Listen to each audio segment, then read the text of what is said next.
não parar, não precipitar e não retroceder. Então dizer para esse cara, sabe quando nós vamos parar? Nunca. Nunca na sua porca vida. Pessoal do canal, tranquilo? Então, estamos em uma nova fase aqui no canal. Vamos trazer algumas novidades para vocês. Espero que vocês gostem. Compartilhem, comentem, curtam. Apoiem o nosso canal, que é muito importante o apoio de vocês. Tanto comentando, compartilhando, curtindo. E quem quiser apoiar financeiramente também, os links estão aí na descrição. A gente vai continuar aqui sempre apoiando o Olavo de Carvalho, transmitindo conhecimento para o professor Olavo de Carvalho. Sempre com alguns pequenos cortes, alguns trechos que a gente consegue. Para quem não tem condições de fazer o COF, que é o Seminário de Filosofia do professor Olavo de Carvalho. Então é isso aí. Deus, pátria, família e liberdade. Por um Brasil melhor. Valeu!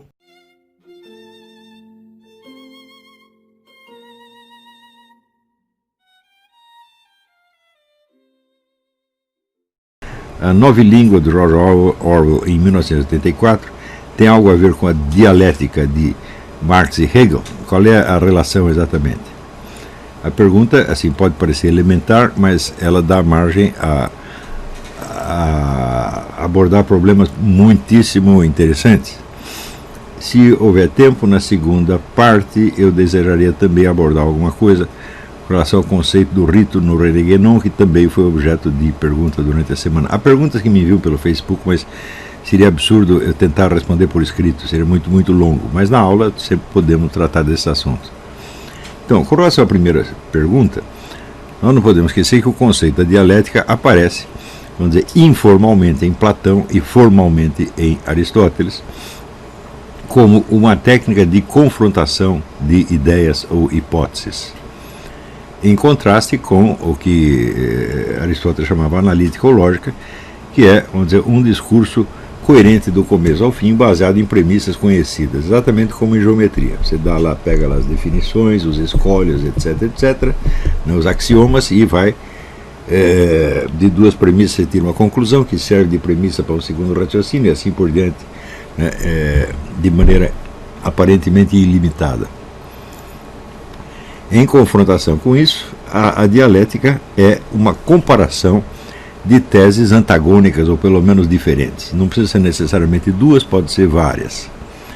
Acontece que o número de assuntos ou de temas nos quais nós podemos nos ater ao raciocínio puramente lógico é extremamente limitado, porque ele depende de que você conheça as premissas fundamentais.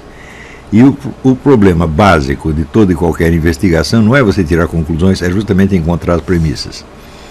Então, é claro que existem premissas gerais que valem para todo e qualquer raciocínio lógico ou dialético, como, por exemplo, o princípio de identidade. E há certos princípios gerais do método científico, etc. Mas as premissas que servem para determinado campo da realidade, digamos, por exemplo, a geologia ou a biologia, não são conhecidos a priori, eles têm que ser investigados. Fica ruim assim se eu apagar? Não? Então, encontrar essas premissas é o problema. E, evidentemente, não há outra maneira de fazer isso senão você confrontar hipóteses. Essas hipóteses, por sua vez, podem ser confrontadas com dados ou fatos da realidade que assim se integram no raciocínio dialético. Então, Platão não define a dialética, ele apenas a utiliza magistralmente nos diálogos de Sócrates. Os diálogos são sempre uma confrontação entre várias opiniões ou hipóteses para se chegar a uma conclusão que às vezes não é alcançável. Às vezes o Sócrates não chega a enunciar conclusão nenhuma, ele apenas, no final, ele conta um mito que sugere a direção na qual a solução poderia ser buscada. O que quer dizer que uma discussão dialética ela pode prosseguir quase que indefinidamente, e na verdade a história inteira da filosofia é uma longa discussão dialética, onde as afirmações não são tomadas em si mesmas como premissas para encontrar uma conclusão certa, mas apenas uma conclusão provável que pode ser confrontada ou em razão de algum erro lógico cometido no trânsito da premissa à conclusão, ou em razão de uma negação da premissa. né, a premissa que o sujeito usou, você não aceita, você sugere uma outra e assim por diante. Muito bem. Quando, a partir de Nicolau de Cusa, a coisa começa a tomar um teor um pouco diferente. Ele amplia o alcance do pensamento dialético, fazendo uma utilização sistemática, vamos dizer, do paradoxo. Eu não vou me estender sobre isso, porque escrevi um capítulo inteiro sobre isso no Jardim das Aflições. Vocês podem consultar lá o que seria a dialética do Nicolau de Cusa. Mas, com o Hegel, que já é fim do século XVIII, começo do século XIX, a dialética se torna, vamos dizer, um princípio geral explicativo de todo o processo histórico. Ele afirma que a sucessão, vamos dizer, das ideias e das cosmovisões se desenrola por uma espécie de confrontação dialética, na qual uma ideia qualquer, considerada apenas como abstração, ela se converte na sua oposta tão logo ela sai do papel para entrar na realidade do processo histórico. E isto de fato acontece pela simples razão de que a mente humana funciona por oposições. Se nós conhecêssemos todas as premissas, para isso precisaríamos ser Deus, tá certo? O nosso raciocínio poderia ser sempre lógico linear. Você vai da premissa para a conclusão, sem erro no caminho, mas nós não conhecemos, então não há outra maneira humana de raciocinar senão pela confrontação dos opostos, isto é, pela dialética. Isso é a mesma coisa que dizer que aquilo que hoje nós entendemos por método científico, tal como descrito por uma tradição não muito longa, que vai de Claude Bernard até o Karl Popper, não passa de confrontação de opostos, isso é, não passa da antiga dialética. Nesse sentido, vamos dizer, o método científico não inovou absolutamente nada em relação a Aristóteles. Nem mesmo vamos dizer, a ideia de utilizar fatos, dados da realidade, dados da experiência como premissas, que o Aristóteles já admitia isso.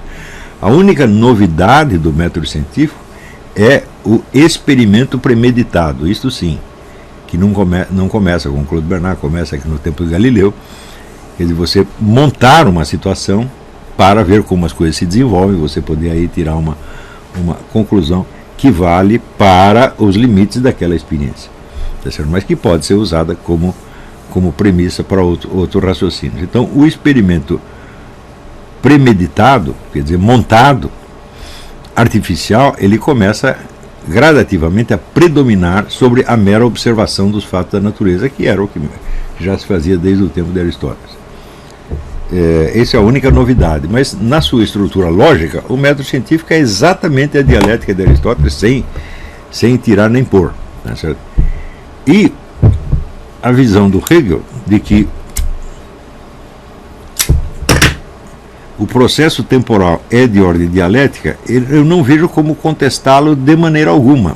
Nós podemos vamos dizer, colocar em dúvida a universalidade dessa máxima, quer dizer, nem tudo é assim, porque, afinal de contas, o processo temporal humano não é o todo da realidade, ele se dá dentro de um quadro natural que nada tem de dialético absolutamente.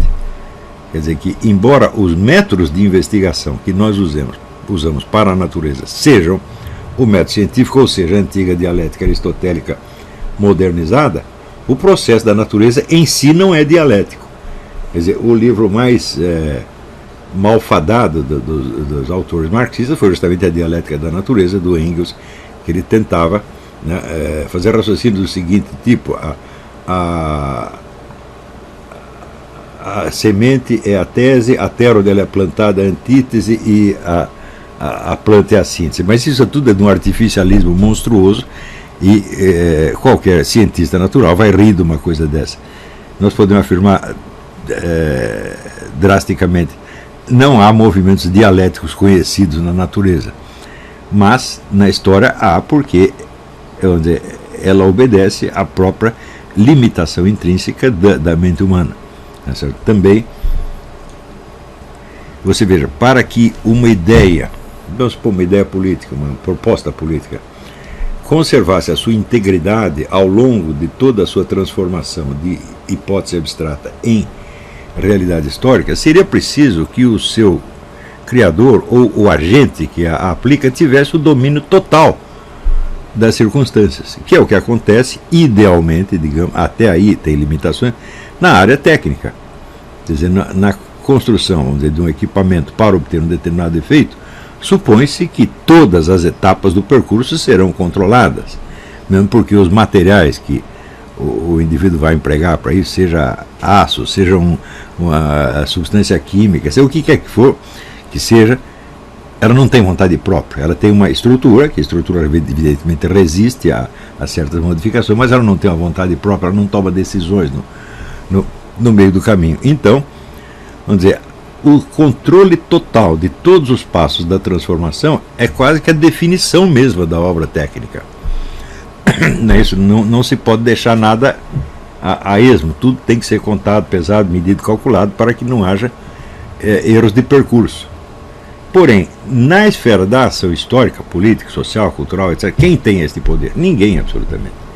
Então, se você juntar, por exemplo, as pessoas mais poderosas que existem no universo, pega essa turma do Clube Bilderberg, que tem praticamente todo o dinheiro do Ocidente está na mão deles, eles não conseguem controlar o processo. Por quê? Porque cada ser humano é também um agente. Pode ser um agente maior ou menor, tá certo? Mas a característica fundamental do ser humano é a sua liberdade. A liberdade quer dizer o seguinte, quer dizer que cada indivíduo humano é causa de certos processos. Ele não é só um elo numa cadeia causal que vem antes. Claro que a cadeia causal atua sobre ele, mas quando chega nele, ele pode mudar o curso das coisas. Quer dizer, a liberdade não deve ser entendida só no sentido da escolha. Você pode fazer isso ou pode fazer aquilo. Não é isto. A liberdade deve ser entendida no sentido de que as causas que atuam sobre você não passam sobre você de maneira fatal e mecânica. Elas são filtradas de algum modo. Filtradas e alteradas. Tá certo? Então, cada ser humano, por mais burro e impotente que seja, ele inicia certos processos causais. Ele não pode ser considerado só, dizer, como um elo passivo de uma cadeia causal que veio antes, porque senão nós teríamos que perguntar assim, mas quem começou a cadeia causal? Tá certo? Então, a hipótese do determinismo integral, ela tem que ser rejeitada, vamos dizer, in limine, porque ela é intrinsecamente absurda. Isso quer dizer que, se há um determinismo integral, então isso significa literalmente o seguinte: ninguém fez nada desde o começo do mundo, tudo já estava feito. Tá certo? E a mais elementar experiência nos mostra que realmente não é assim. Você pode ver, vamos dizer, pela atuação dos seus desejos instintivos. Tá certo? Eles existem e pressionam você. Também as suas emoções, os seus temores, etc, etc. Mas algum deles produz por si mesmo uma conduta? Não. A própria confrontação de várias correntes, por exemplo, correntes hereditárias, se você estudar o Zond, você tem várias tendências hereditárias que estão em você, que vêm dos seus antepassados, mas elas não são coerentes entre si. Você tem, vamos dizer, impulsos opostos que estão em luta dentro de você. E, vamos dizer, algum desenlace a coisa vai ter mais dia, menos dia, e nesse desenlace interfere justamente o que? O ego, que é o centro decisório. O poder do ego é muito limitado, tá certo? Mas, evidentemente, ele existe. Se ele não existisse, todas as causas teriam que produzir o seu resultado mecanicamente, o que não é possível, porque estas causas entre si também são contraditórias. Ou seja, nós temos impulsos contraditórios. Por exemplo, é o que aquele negócio fala São Tomás de Aquino: quando você vê um perigo, tá certo? Você reage ou você foge? Então ele diz o seguinte: se você achar que o perigo, o inimigo, é mais forte, você foge. Se você achar que ele é mais fraco, você ataca. Sim, mas da onde vem este juízo do mais forte e do mais fraco? Como é que você sabe se o outro é mais forte e mais fraco? Não é isso? Então vai haver aí um julgamento subjetivo absolutamente irredutível. O sujeito achou que o inimigo era perigoso e fugiu, ou ele achou que o inimigo era fraco e ele atacou. Tá certo? Então, o máximo que nós podemos fazer, podemos reduzir esta situação, como faz Santo Tomás de Aquino, a um esquema lógico. Mas esse esquema lógico é puramente formal.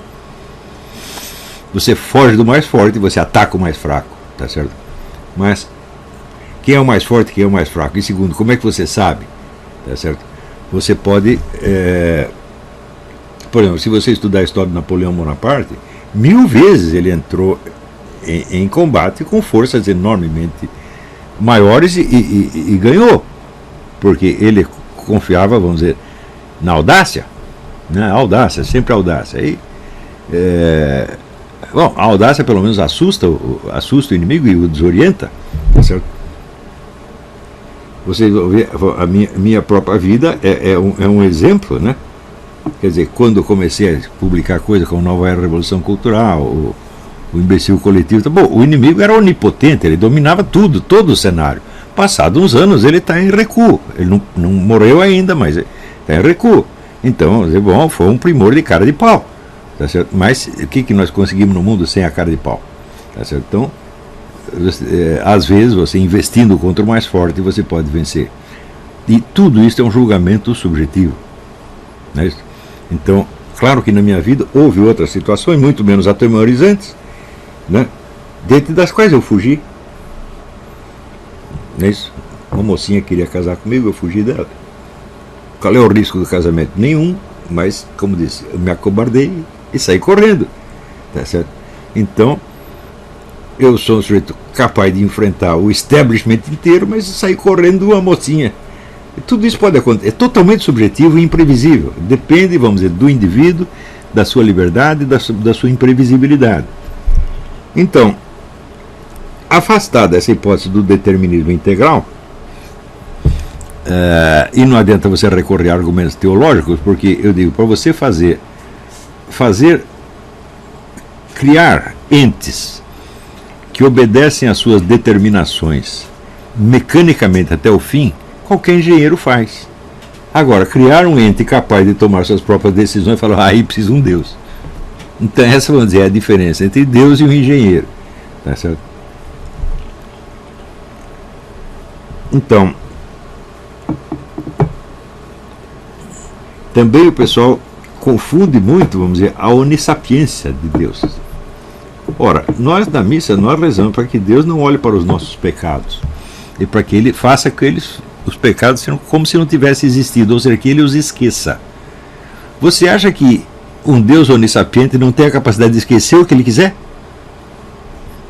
Se Ele não tivesse essa capacidade, Ele seria esmagado sob vamos dizer, um conhecimento infinito que ele não ter, sobre o qual ele não teria mais controle. Tá certo? Como é que começa o Gênesis? Faça-se a luz, quer dizer, a luz não existia, então ela passa a existir. Tá certo? Tudo do mesmo modo que a luz passa a existir, o seu pecado passa a inexistir. E isso é um atributo divino. Então, quando o pessoal pensa que a onissapiência de Deus consiste, vamos dizer, de uma maçaroca de conhecimentos que ele não pode apagar, você o está reduzindo a uma espécie de imensa enciclopédia britânica, que é aquilo que está escrito lá não muda mais. Tá certo? Nesse sentido, Deus faz mais como uma enciclopédia soviética. Quando o negócio não agrada, ele apaga. Isso aqui era verdade, agora não é mais. Né? Então,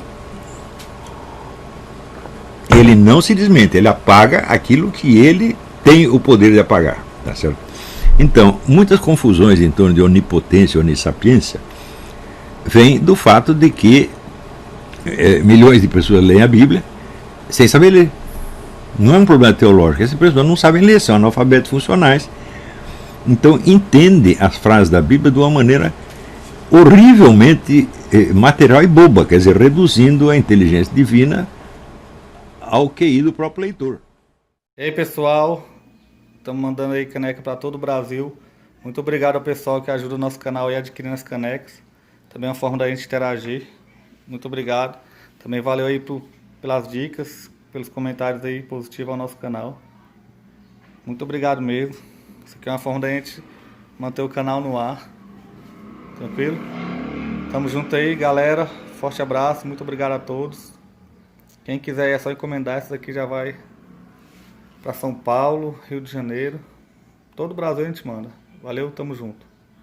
O que a direita não aprende comigo, a esquerda pelo menos tenta aprender.